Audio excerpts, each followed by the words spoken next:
Greetings, Brutal Planet. We're live today with Krysis from the band Under Black Sky. Man, thank you for joining us today. Hey, appreciate you guys having me on. I'm jacked up with the with the little intro there. Yeah. Yeah, we try to change it up every year. We used to be much longer, but in the age of internet, it's kind of like I'm just like, wait, that's like way too long. We got like way. Yeah. I'm losing interest watching our videos, so we can cut it like way down. It's more than 5 seconds. You got to be careful, right? Yep. Yeah. They're like, don't bore us, get to the chorus type thing, Right. That's awesome. Well, thank you again, man. Let's talk about the band. I'm sure like I just heard about you guys recently, so I think the best thing for us to do is kind of like give some of our people who are watching an idea as to who you guys are, maybe what your origin story is and what you're about and stuff. Yeah, man. Well, gosh, that's a lot to swallow in one question, but I will tell you that we've been Under Black Sky. We've been around for about 3 years, and we've actually just coming up on our first debut album coming out later this month. Okay. But we have been plotting and prodding along and putting the pieces of the puzzle together. Obviously we started out with the concept of creating great songs and creating great material, but at the same time, we felt that there was a little bit of a void, bringing people back to, like we talked about earlier. It's tough in today's environment where people lose attention so quickly. We would love to be able to get back to having people spend some time diving into a particular artist, whether it's us or somebody else. Give them a chance, listen to the stuff over and over again, and it becomes your favorite band. That's, it's just kind of how it used to be. And so, we kind of created the concept so it would encompass all the senses, and hopefully create some type of a visceral reaction, not just with the music, but the imaging, the storyline, and be something all encompassing. So it's more entertainment than just music. Got you. So there's kind of a lost art to some degree of making an album. Yeah. And like an immersive experience. Yeah. I miss that stuff. I mean, I appreciate that. I grew up with that stuff. I grew up with listening and I would fall, we didn't quite have the option to have 1,500 different artists at our fingertips. So you have a little bit more patience when you would find a particular artist and kind of wear it out a little bit. And it might take 3 or 4 tries of listening to a track or a couple tracks, but then it grows on you so much you can't put it down again. So we're really trying to get back to that a little bit. And when it goes to the immersive experience, I think that there's a whole generation of folks out there that haven't been privy to that before or experienced anything quite like that before. And that would be a shame for that not to exist. Yeah. And it's like, for me, when I used to buy a record, it was like, I take the record home and I unpackage it and read the liner notes and the studio and the producer and like the thank yous and all the little nuances about the album. And it's like kids today. But Dustin, what are you talking about? I mean, what does that even mean? What is it? Yeah. Doesn't exist. Yeah, for me, that's how Ted Templeman became my idol, was because I saw his name on every Van Halen album. On the records you liked. Yeah. I mean, it's but nowadays people do. It's like that took time. That took intention, and and you would dive into that, and you'd wear it out. So I would like to see a community of people get back to experiencing what that's like, because we can't tell people what that's like. They have to experience it for themselves. True. And between you and I, that's what got me into the passion of becoming an artist in the first place. Was how it made me feel. It wasn't just the sound. Of course, the sound hooked me immediately, but it wasn't just the sound alone. It was the whole show.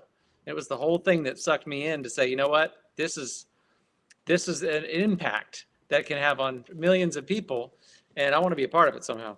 Well, tell us then, like, who's some of that you would look up to? Oh man, I mean, when it comes to that particular style.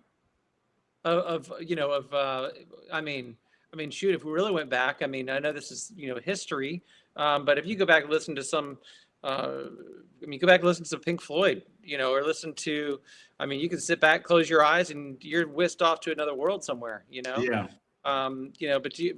And there's been bands, I mean, that have done that, King Diamond and Queensryche, and there's bands that have really kind of delved into that concept type.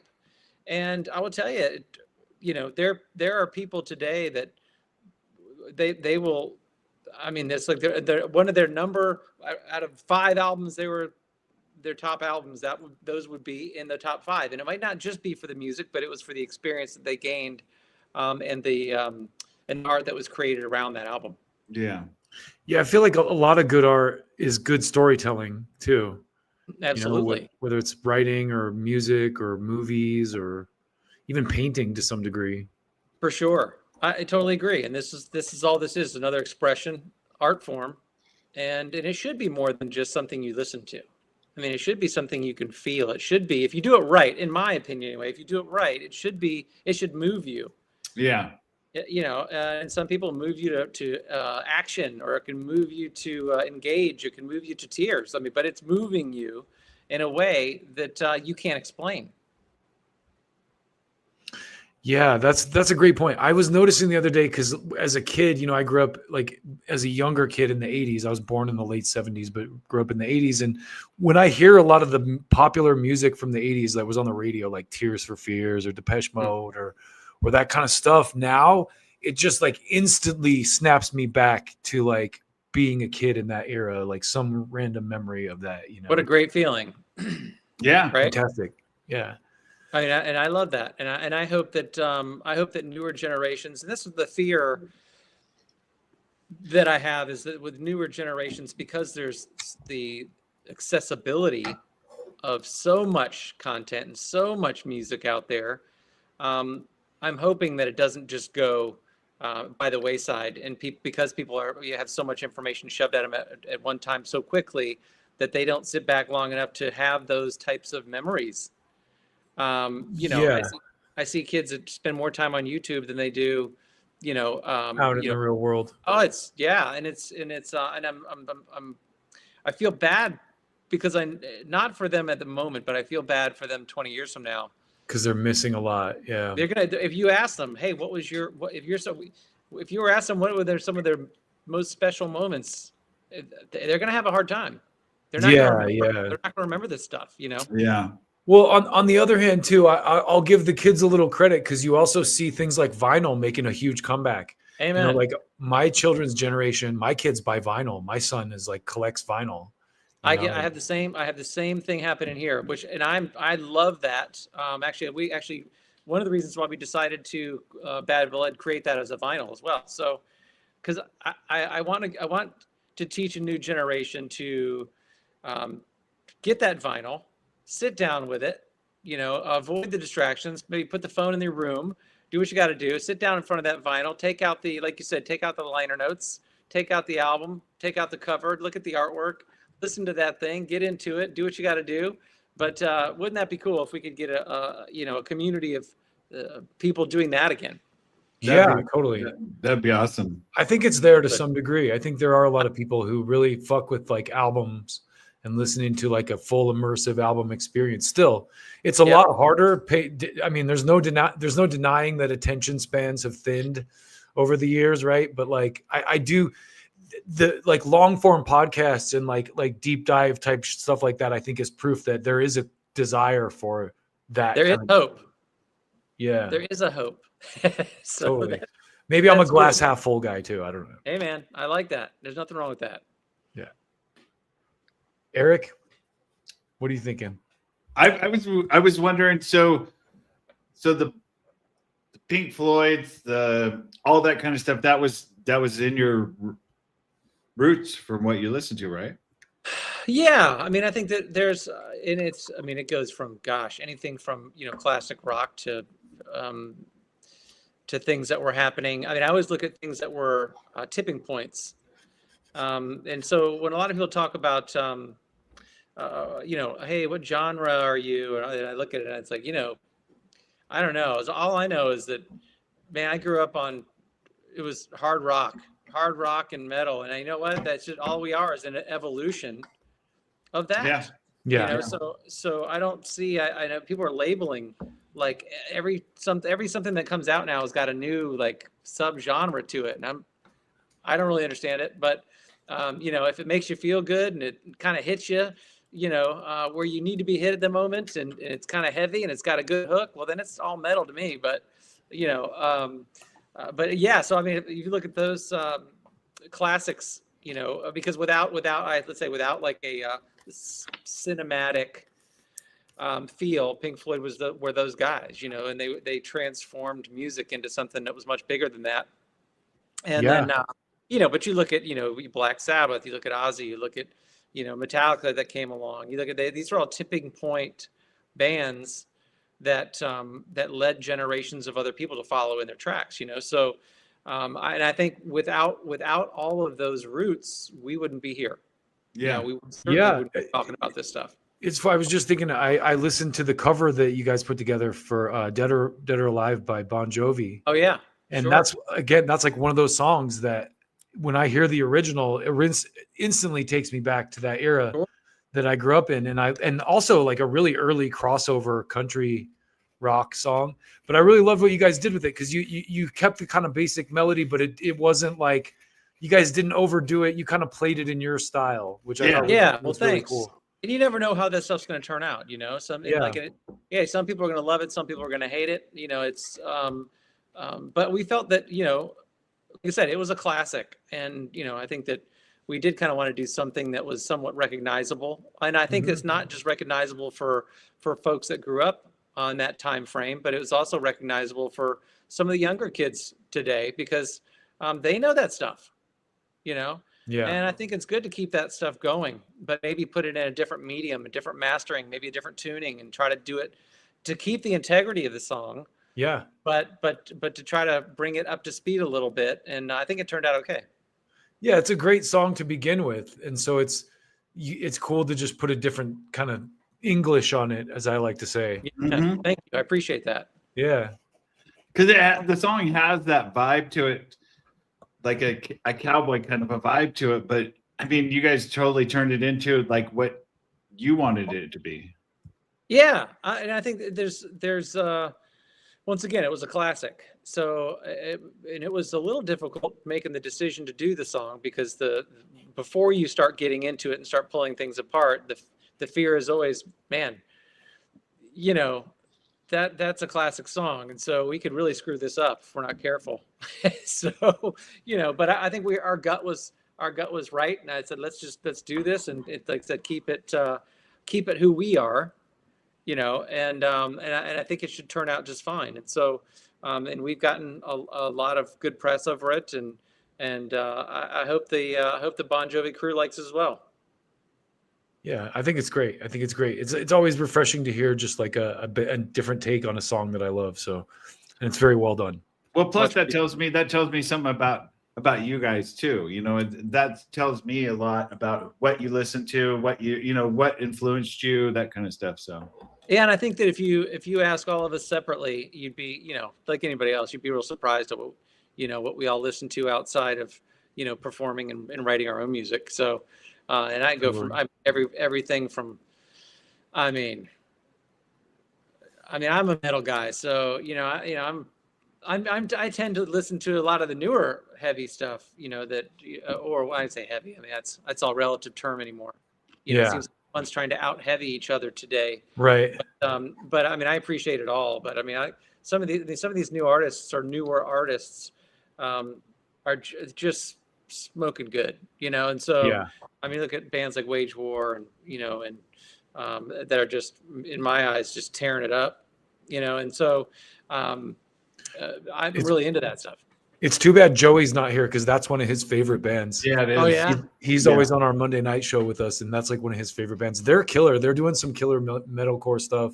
They are awesome. I was just listening to Orbit Culture. Have you ever heard of them? Yeah, of course. I was just listening to their new record today, and that's a badass album. I really like what they're doing, because it's different. It's like it has that new school kind of like almost dient, like post Meshuggah Yes. type thing, Yep. but it's like got its own edge, and it's almost like kind of glitchy, but his vocals are great too. I love it. Oh, they're Yeah. a very cool band, and I like it for that reason too, where they're not afraid to go out there and just be who they are, Yeah. and I love that, Yeah. I think that, because especially nowadays, there's always that fine line between, are we creating music to fit in to what's happening in the right now, or are we just going off the rails and just doing whatever comes natural? What we feel. Yeah. Yeah, I think that's badass. So my So hats off to them. you guys are from New Orleans, Yes. and we were just Eric and I were just talking about Corrosion of Conformity Yeah, before this because Pepper's from New Orleans, and then it got me thinking like fuck, like a lot of great music or musicians I love are from New Orleans, and what a rich city that is for music history. Oh man, it's unbelievable. Yeah, you get a little bit of everything. So it's definitely a melting pot when it comes to the music side of things. Yeah, like friend of the show Kirk Winstein from Crowbar. Oh yeah, sure. From New Orleans. Yep. They're not from New Orleans technically, but one of the best shows I've seen in years recently was Acid Bath. Oh yeah, from Louisiana. Came back out. Yep. Dax Riggs' fucking voice, incredible live. I was fucking floored, and the band was killer too. But yeah, just a lot of great fucking music and then of course Phil Anselmo from Pantera, Well, of course, one of my all-time favorite vocalists. Absolutely. No, like I said, there's a rich history for sure. That obviously we're proud to say that certainly not putting us in any of those categories, because I would never do that. But glad that we could be in and around it, and sure, they were from there as well. Well, one of the coolest recent developments for me is I'm a fan of music in general, and Stanton Moore, who's a drummer for the band Galactic, another New Orleans band, has been playing with Corrosion of Conformity recently, which is such a wild like collision of different worlds for me, because I'm like, I always listen to Stanton Moore had records with like Charlie Hunter, who's like the guy that played, and I was like way into that shit, like outside of metal. And so for him to like come in and be playing with a metal kind of more metal rock band that I listened to, I was like, fuck yeah, that's awesome. amazing. But very New Orleans based thing. And then, you got bands like Mute Math, and there's all kinds of killer like music out of New Orleans. It's not metal. And then, I'll shut up, but like the jazz history. I was just going to say, you got the jazz and blues, and you got just the about French everything. fucking Quarter. Yeah. Absolutely. All the weirdos can come out, man, and music is just like, the natural byproduct. Yeah. New Orleans is such a cool city. I would like to really spend more time there. I've only been there once, but I really enjoyed the vibe there. So you guys have the album comes out the 24th of October? Yes. The first full length? Yep. And Bad Blood. Yep. Bad Blood Chapter 1. Yes. Nice. I love that. Yeah, so it's this is the beginning of something that is going to be long-standing. So, and we created it that way because we wanted to give somebody something to follow, something they could really sink their teeth into, something they could, just like waiting for a movie you really wanted to see. Yeah, you couldn't wait for that movie to drop so you could get in there, but it's the first of many to come, and so I think that is how our record will read, and the storyline is got everything. I mean, I think people are. It's going to. I mean, we have a very colorful vision of where we went with the storyline and whatnot. But I think that everyone will be able to find something in it that resonates with them. But we looked at it as.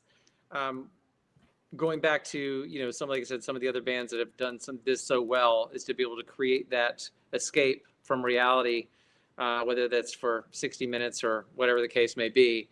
Is it can like one of your favorite movies, you can put that thing on and it'll whisk you away to another universe somewhere. So we really do. That's our hope with the album coming out, and that album is being supported with the Codex, which is the explanation of the entire breakdown of the story, how the songs are Love basically it. subcategory chapters to the album, and that's all aligned in the codex that can be decoded online. And then so we've got, and our live shows that are coming up are going to be basically a continuation of that, where the idea is when you walk into a show, it's like you're walking into the back of a theater, but a live theater of seeing a movie or stepping into a new world, but being immersive in it from a live show perspective, because our anticipation is that when people leave, they'll say, I was expecting to go and hear music, but I came out with something so much more. So I'm only going to say this because you're just pounding on to me. I'm hearing like a little bit of an Alice Cooper vibe. Well, you'll just have to wait and see. I mean, just add that. I mean, and this is from a huge Alice Cooper fan. So yes. Well, I think that, like I said, there's some people out there, and Alice is one of them, that have done. I mean, they were pioneers, and they did things. They took it one step further. Yeah. And I would say when back in their time, they took it a whole lot more than one step. They took it up to a different playing field. So, and we have the bar has been raised so high, but we're totally up for that challenge. When we first set out to do this, we decided that we weren't going to skimp in any direction. And we wanted to put the best show together. We wanted to put the best visuals together. We wanted to put the best music together. We wanted it all, because I think it's, as a fan growing up in this style of music, that's what I wanted.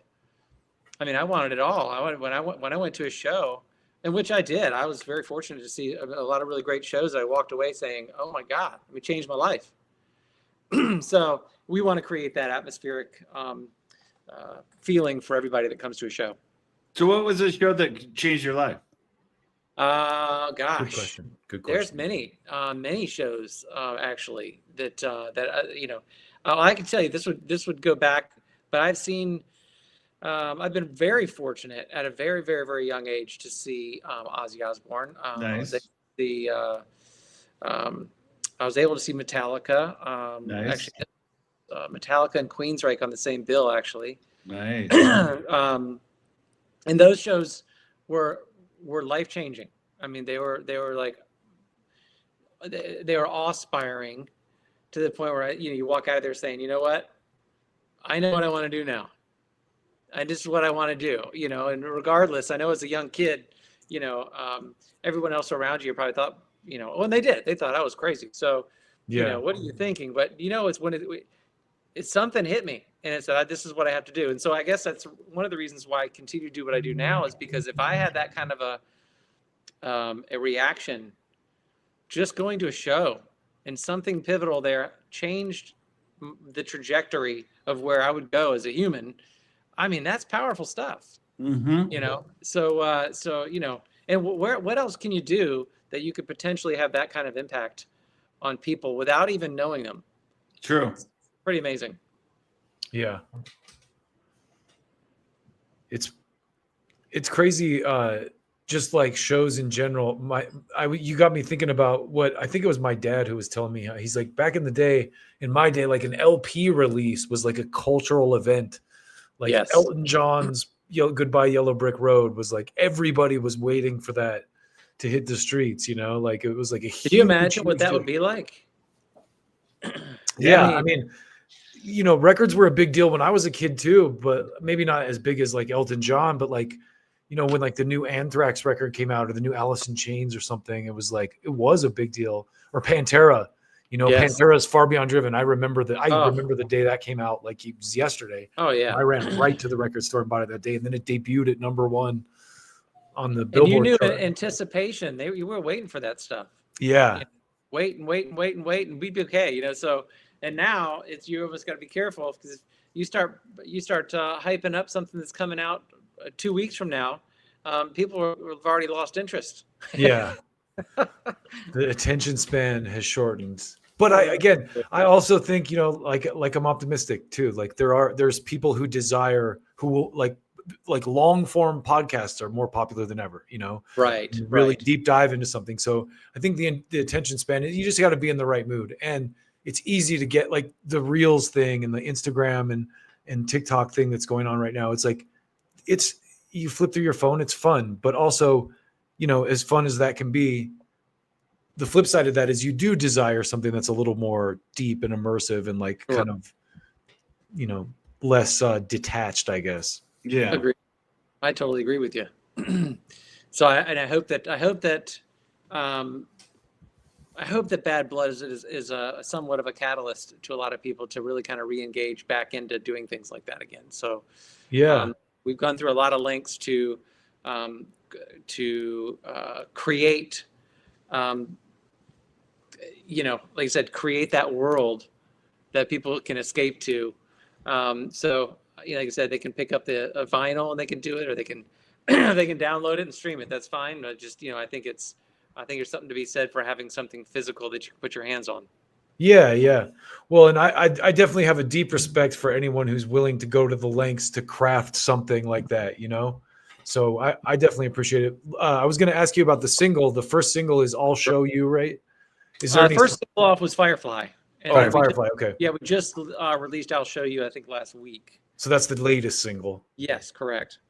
Is there any significance to like the way that you guys are releasing these singles, or the order that they're being released in, or anything like that? Or are you just kind of choosing the best ones? They're half and half. I think Firefly came out, one, just because we love the song, but two, Firefly is kind of the first light, the first beacon of light that you'll see on Bad Blood, and so and that was it was kind of apropos to put that single out first, because there's a really cool storyline behind that and what Firefly really means. And so I think I think the more people listen to it and the more they're going to question, what does that really mean in the whole scope of things? And so, and then "I'll Show You" is just one of those, for me, it just showed some diversity into the catalog, where we can get heavy. There's no doubt, but at the same time, I look at good songs. That's what I look at more than anything else. And so, I'm telling you, when we first created "I'll Show You," and I did listen to it for a few times, even after it was over, because I needed to get that feeling. And I got, I know it's going to work, and I know other people will feel it if I feel it. And so when the hairs start rising a little bit in certain parts of the song, and you start connecting, I know other people will connect to it. And so I just knew that was going to be a great song that could potentially cross over to just rock fans. I like that. I like that the way you described that too. That was perfect. Thank you. The with the hair rising on you, that it's going to affect somebody else too. That's my litmus test. Yeah.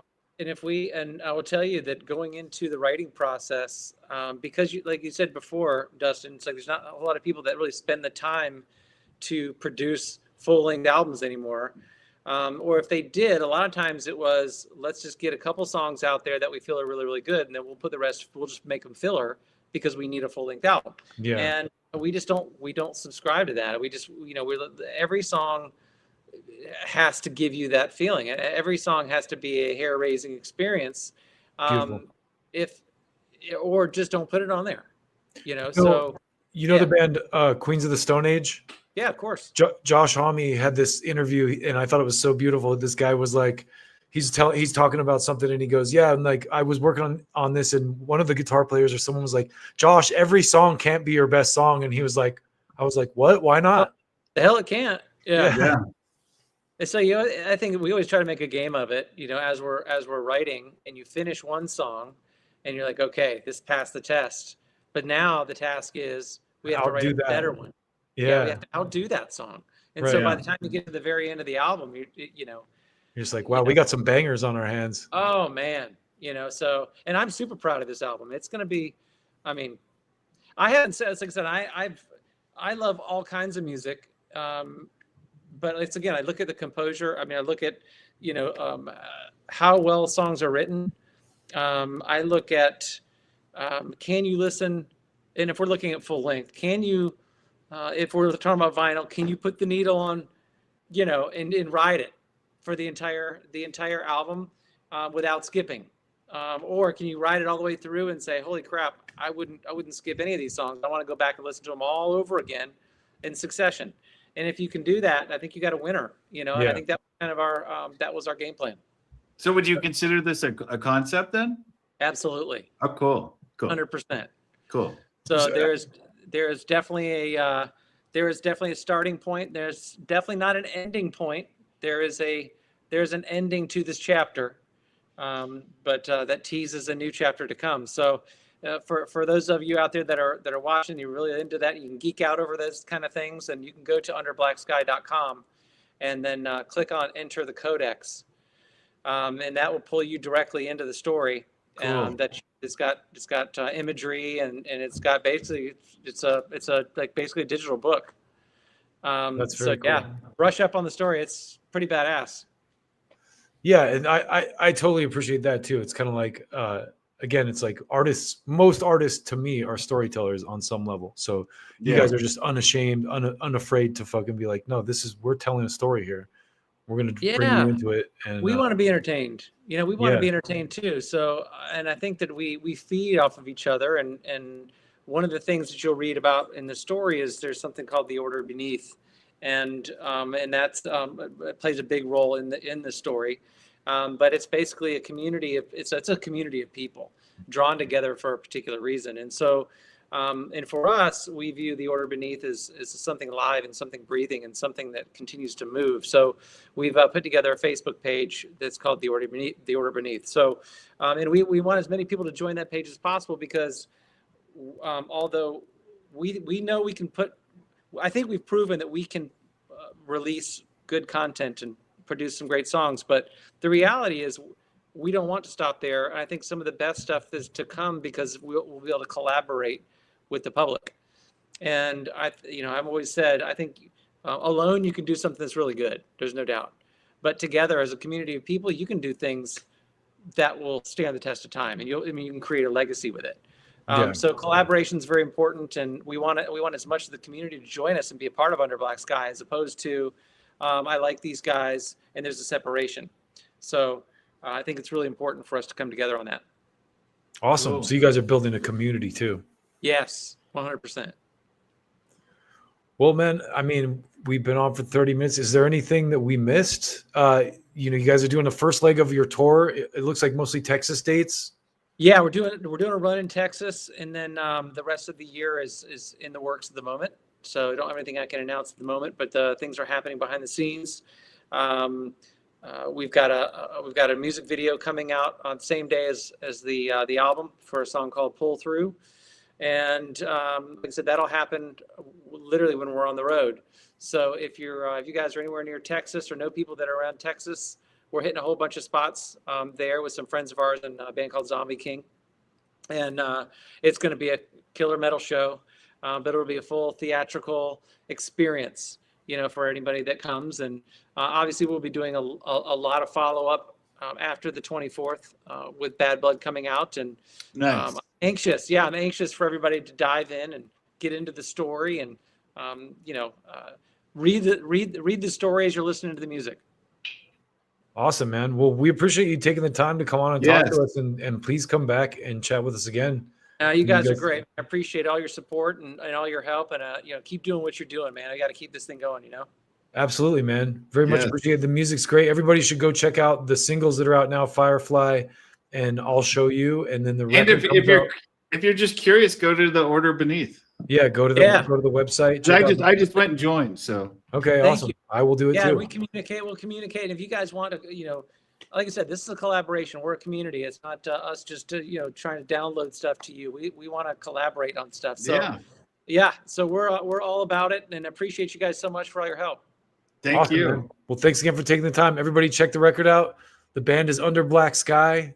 The record is Bad Blood Chapter 1. I'd love that. Which signifies there's probably more chapters. Yeah. We got you. Awesome, man. Thank you again for your time. Appreciate you guys. And we'll talk again soon. Sounds good. Take care. Keep it brutal, y'all. See you next time.